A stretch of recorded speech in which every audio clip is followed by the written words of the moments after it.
চোৱা 6 নম্বৰ কুৱেশ্যনটো দিয়া আছে যে 7 into 11 into 13 plus 13 আৰু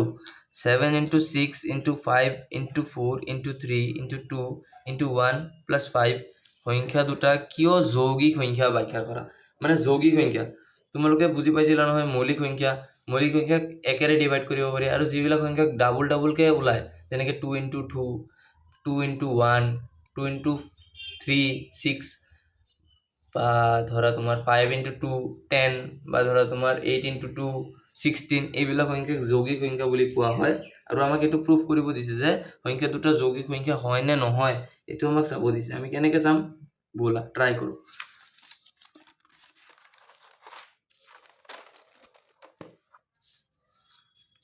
question number 6 to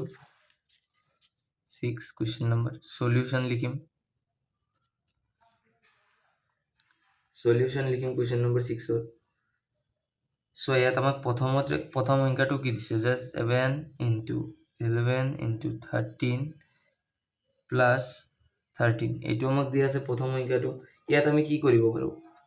সো ইয়াত আমি কি কৰিব পাৰো যে আমি এটা 13 কমন ল'ব পাৰো ইয়াৰ পৰা ঠিক আছে সো 13 এৰ দুটা আছে 13 এটা আমি কমন ল'ব পাৰো 13 এটা কমন ল'লে আমাৰ কি থাকিব ভিতৰত 7 থাকিব into 11 থাকিব ইয়াত এটা 13 গ'ল +2 গ'ল নহয় তো ইয়াত এটা +1 থাকিব ঠিক আছে +1 টো থাকিলে ইয়াত 13 টো 13 ৰ নিচিনা বাহিৰতে হ'ল আৰু 7 into 11 কিমান হয় 77 plus 1 77 plus 1 কিমান হ'ব আমাৰ 77 plus 1 78 ঠিক আছে এতিয়া যে 13 into 78 আছে 13 into 78 যেতিয়া আমি কৰিবলৈ যাম তেতিয়া আমাক আকৌ 78 টোক আমি চৌটি হৰণ পদ্ধতিত ভাঙিব লাগিব চৌটি হৰণ পদ্ধতিত ভাঙিলে কেনেকৈ হ'ব চোৱাচোন 13 হ'ব 2 হ'ব এটা 3 হ'ব আৰু লগতে আৰু এটা 13 হৈ যাব ঠিক আছে সো এতিয়া ইয়াত কি কৰিব দিছে যে আমাৰ দুটা সংখ্যা একে আছে নহয় আমি প্ৰথমতে কৰি আহিছো দুটা সংখ্যা একে থাকিলে আমি কি কৰো স্কয়াৰ এটা লগাই দিও আৰু বাকি দুটা সেম কে ৰাখি দিও ইয়াত চোৱা ইয়াত কি কৈছে যে লাষ্টত ইয়াত যৌগিক বুলি প্ৰমাণ কৰিব দিছে ন ইয়াত 1 আৰু 13 into 78 বাদ দি পেলাই আন উৎপাদক আছে ঠিক আছে এতেকে ই এটা যৌগিক সংখ্যা মোৰ হাতৰ আখৰটো অলপ বেয়া দেই হাতৰ আখৰটোৰ কাৰণে অলপ বেয়া চেয়া নাপাবা হাতৰ আখৰটো অলপ বেয়া আছে মোৰ পিছত চোৱা এটুৰে আমি ফাৰ্স্ট পাৰ্টটো কৰিলো এটা সংখ্যা আমি উলিয়ালো আকৌ আমি আৰু এটা সংখ্যা দিছে নহয়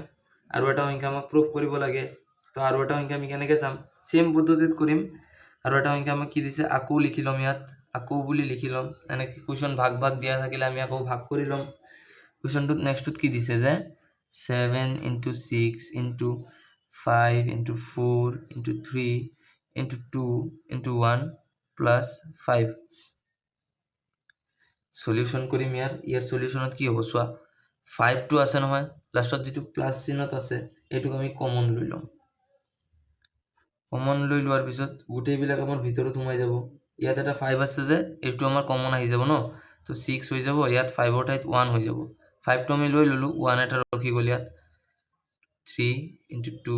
into 1 plus 1 এটো হল আমাৰ आंसर কৰাৰ প্ৰথম ভাগটো হল এটো आंसरৰ এতিয়া আমি নেক্সট आंसर কেটা কৰি যাম সো পিছত যেতিয়া আমি এটো ক্যালকুলেশন কৰিম এই গুটেখিনি +1 টো বাদ দি পেলাই যেটো এটো ক্যালকুলেশন কৰিম তেতিয়া আমাৰ ওলাব 1008 plus 1 বুঝছো 1008 plus 1 1009 into 5 যেতিয়া আমি এটো ক্যালকুলেশন কৰি দিম আমাৰ এতিয়া